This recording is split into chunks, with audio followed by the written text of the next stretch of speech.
हमें वैक्सीन को सेलेक्ट करने का मौका दिया जाएगा और आधार पूना वाला क्यों भारत छोड़ के चले गए और भारत कब आएंगे और इससे क्या सीरम इंस्टीट्यूट के वैक्सीन प्रोडक्शन पर कोई फर्क पड़ेगा। देखिए अभी दुनिया में कई तरह की वैक्सीन है, हर वैक्सीन की अलग अलग खासियत है। नोवावैक्स वैक्सीन जो है इसे यूएनओ खरीदेगा और अफ्रीका के गरीब देशों को देगा। मॉडर्ना और फाइजर अमेरिका में बहुत बड़े पैमाने पर लगाए जा रहे हैं। एस्ट्राजेनिका और ऑक्सफोर्ड यूनिवर्सिटी ने मिलकर बनाया अभी वर्ल्ड वाइड ये दुनिया की सबसे सस्ती वैक्सीन है। इसको भारत में serum institute of India Covishield नाम से बेच रही है, यही सबसे ज़्यादा लगाया जा रहा है।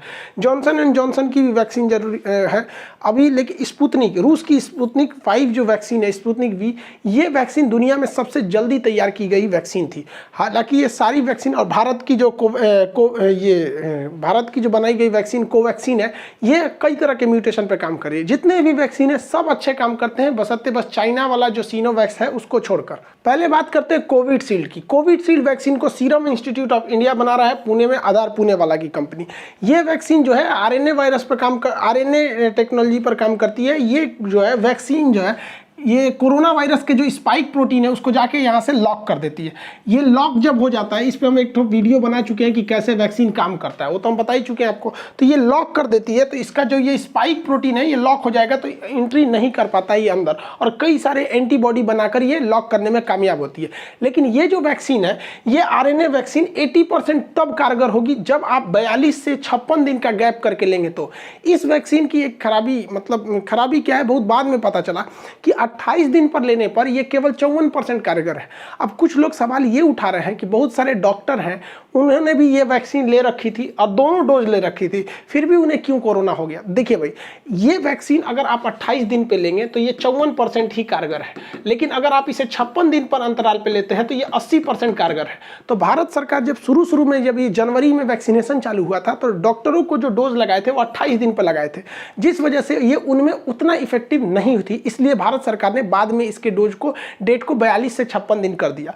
पहली बात ये। दूसरी बात ये कि आपकी तरह घर में नहीं बैठे रहते हैं डॉक्टर, दिन रात वो कोरोना के मरीजों के बीच में घूमे रहते हैं। बेचारा उनकी जिंदगी सोचिए ना किस तरह से वो रह रहे होंगे, आगे पीछे चारों ओर कोरोना है उनके, तो वो बहुत हाईली पैक है कोरोना वायरस से। वो समाज और हवा के बीच में नहीं रह रहे हैं, वो कोरोना वायरस के बीच में रह रहे हैं। हद है, सोचिए इतना, तो उनकी तुलना आप अपने से नहीं कर सकते। तो ये रहा बात। तो आप लोग जितने लोग कोविशील्ड लेंगे उसमें अब देखिएगा आप लोग में 42 दिन का गैप दे रहा है। 42 दिन के गैप, 42 से 56 दिन के बीच में अगर आप ले लेते हैं तो ये 80% आपको सुरक्षा प्रदान कर देती है। भारत बायोटेक और आईसीएमआर द्वारा निर्मित भारत की स्वदेशी वैक्सीन कोवैक्सीन जो है ये भी बहुत ज्यादा असरदार है। हालांकि इसे तो कहा जा रहा है कि ये मतलब कई सारे वेरिएंट को अच्छे से, डबल म्यूटेंट या ट्रिपल म्यूटेंट, उनको भी ये बहुत ही अच्छे तरीके से हैंडल कर सकती है। ये आरएनए वायरस ना होकर ये जो है वायरस को ही कमजोर करके बनाया गया है। ये जो लाइव वायरस होते हैं उन्हें कमजोर करके इंजेक्ट किया जा रहा है हमारी बॉडी के अंदर, जिससे कि कई मात्रा में इसमें एंटीबॉडी बनते हैं। इस वैक्सीन के साथ एक अच्छाई ये है कि इसे अगर आप 28 दिन के गैप पे भी ले लेते हैं तो ये बहुत ज़्यादा कारगर हो जाती है। ये इसकी सबसे बड़ी प्लस पॉइंट है। इसके दोनों डोज के बीच में 28 दिन का गैप होना चाहिए और आपको 80 से 85% तक आपको सिक्योरिटी दे देती है। जबकि अगर आपको 80% सुरक्षा चाहिए कोविशील्ड से तो आपको लगभग 42 से 56 दिन रुकना पड़ेगा। तो दोनों में बहुत का अंतर नहीं है, बस ये जो चीज़ आपको 28 दिन में देगा उसी चीज़ को वो कोविशील्ड जो है, जो बड़े पैमाने पर प्रयोग किया जा रहा है, वो 42 से 56 दिन टाइम लगा देता है। अमेरिका के जो वहाँ के स्वास्थ्य सचिव हैं एंथोनी फाउची, इन्होंने क्या कहा है कि भारत की जो बनी हुई कोवैक्सीन है ये काफ़ी हद तक प्रभावी है अलग अलग म्यूटेंट्स को रोकने के लिए। तीसरी वैक्सीन जो भारत में आई है वो है रूस की बनाई हुई स्पुतनिक वैक्सीन। यह सबसे फास्ट बनाई गई वैक्सीन है। इस वैक्सीन में अलग अलग 2 वायरसों का प्रयोग किया गया है और उन्हें कमजोर करके डाला गया है। इस वैक्सीन में है लगभग 91%, ये ज़्यादा हमें 91% सुरक्षा देती है, लेकिन ये सबसे फास्ट काम करती है। आपको 56 दिन चाहिए कोविशील्ड के लिए, 28 दिन चाहिए आपकी कोवैक्सीन के लिए, ये 21 दिन में ही उतना ही असर दे देती है। तो ये बहुत फास्ट करती है ये इसके दोनों डोज। लेकिन इसमें खराबी क्या है कि इसका पहला डोज जो है वो दूसरा दवा है और सेकेंड डोज है वो दूसरा है। बाकी जितनी भी वैक्सीन है उसमें क्या है कि जो फर्स्ट डोज है वही ही सेकेंड डोज है, दवाओं का अंतर नहीं होता है। जबकि स्पुतनिक में ऐसा नहीं है, जो फर्स्ट डोज लगेगा सेकेंड वाले को दूसरा डोज लगेगा। उसमें 2 अलग अलग वायरस का यूज किया गया है इनएक्टिव फॉर्म में, ताकि शरीर के अंदर एंटीबॉडी डेवलप किया जा सके। तो भारत में अभी यही 3 वैक्सीन आप में अवेलेबल है।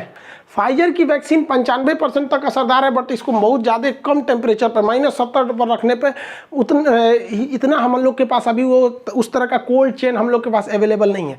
रही बात कौन सी वैक्सीन लगाइएगा, तो आपको इसका कोई ऑप्शन नहीं दिया जाएगा। प्राइवेट कंपनियां जो लेंगी वो सीरम इंस्टीट्यूट का कोविशील्ड को ही ले रही हैं। अभी जो स्पुतनिक है इसका बड़े पैमाने पर उत्पादन करने के लिए भारत सरकार ने डॉक्टर रेड्डी के साथ साथ 6 कंपनियों को कहा है स्पुतनिक वैक्सीन का उत्पादन करने के, क्योंकि सरकार को भी पता है कि वैक्सीन का उत्पादन बहुत तेजी से करना जरूरी है। तो आपके पास 3 वैक्सीन है, तीनों में कोई अंतर नहीं है, आपको तीनों की तीनों वैक्सीन आपको बचाएगी। हाँ, बस अंतर यह है कि स्पुतनिक आपको 21 दिन में जितनी सुरक्षा देगी, भारत की बनी कोवैक्सीन उसे 28 दिन में देगी, और जो कोविशील्ड है वो आपको 42 से 56 दिन का उतना ही समय लेगी। बस समय का अंतराल है।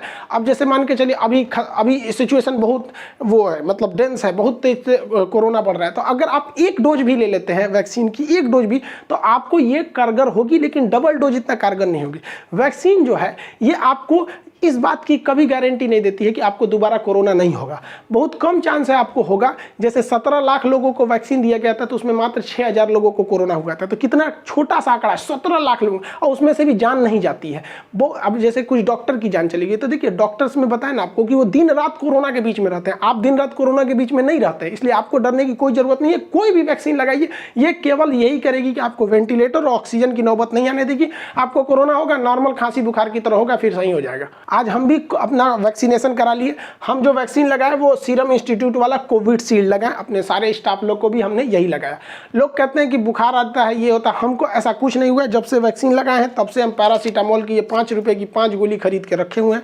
अब तक कोई बुखार आया नहीं है, ना कोई सर दर्द हुआ है, ना कुछ हुआ है। नॉर्मल जैसे इंजेक्शन लगता है वैसे ही हुआ है, कोई साइड इफेक्ट नहीं देखने को मिला है। किसी को नॉर्मल बुखार आता है तो भैया आपके पास 1 रुपया नहीं है बुखार के लिए, आप दवा खरीद लीजिए। नहीं है पैसा, कोई दिक्कत नहीं, इसे सो जाइए, 1 दिन बाद बुखार उतर जाएगा। कोई साइड इफेक्ट इसका नहीं देखा जाता है। बुखार सर दर्द ये तो नॉर्मल ऐसे भी हो जाता है, इसलिए अफवाह में मत पड़िएगा। जब हम सुबह वैक्सीन लगाने के लिए निकल रहे थे तो एक चाचा मिल गए हमको। वो कह रहे हैं कि सुनिए खान साहब, बेवकूफ़ी मत कीजिएगा, आप वैक्सीन लगा लेंगे ना तो बहुत घातक असर होगा, किडनी खराब हो जाएगा, 1 साल बाद इसका असर दिखने लगेगा, नपुंसक हो जाएंगे लोग। अरे भाई साहब, अब हम उस चाचा को क्या समझाएं जो कभी कॉलेज स्कूल वैक्सीन के बारे में कुछ नहीं पता, वो ज्ञान बांट रहे हैं। ऐसे लोगों से दूर रहना चाहिए, ये लोग किसी काम लायक नहीं होते। गांव में कुछ होते हैं हमेशा खकोड़ते हैं, उन सबको ताजमहल में ले जाइएगा तो कहेगा ऐसे नहीं है, उल्टा करता तो ठीक रहता। ताजमहल सफ़ेद ठीक नहीं, उसको काला कर देता ठीक रहता। ऐसे लोगों से बच के रहिए, ये लोग किसी काम के नहीं रहते। हर जगह ऐसे 2-4 को चाचा मिलते रहते हैं जो विरोध करते रहता है हर चीज़ का। वैज्ञानिक चाचा लोग से ज़्यादा पढ़े लिखे रहते हैं। ऐसा नहीं है कि आपको कोई जान लेने के लिए ऐसा कुछ करेगा।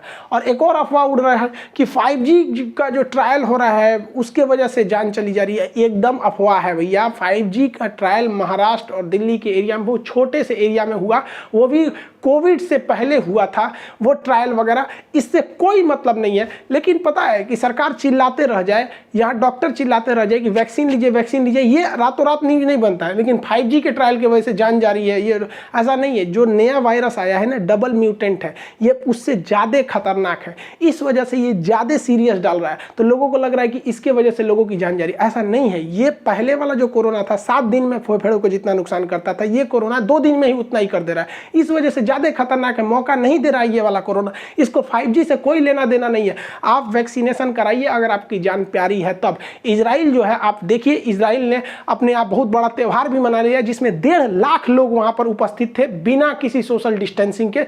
इतने लोग इकट्ठे थे कि भगदड़ में 30 लोग की जान चली गई। कैसे ये पॉसिबल हो गया? हम लोग यहाँ घर में घुस के बैठे, क्योंकि वहाँ के लोग पढ़े लिखे हैं, वैक्सीन लगवा रहे हैं। वैक्सीन में कोई ऐसा नहीं है।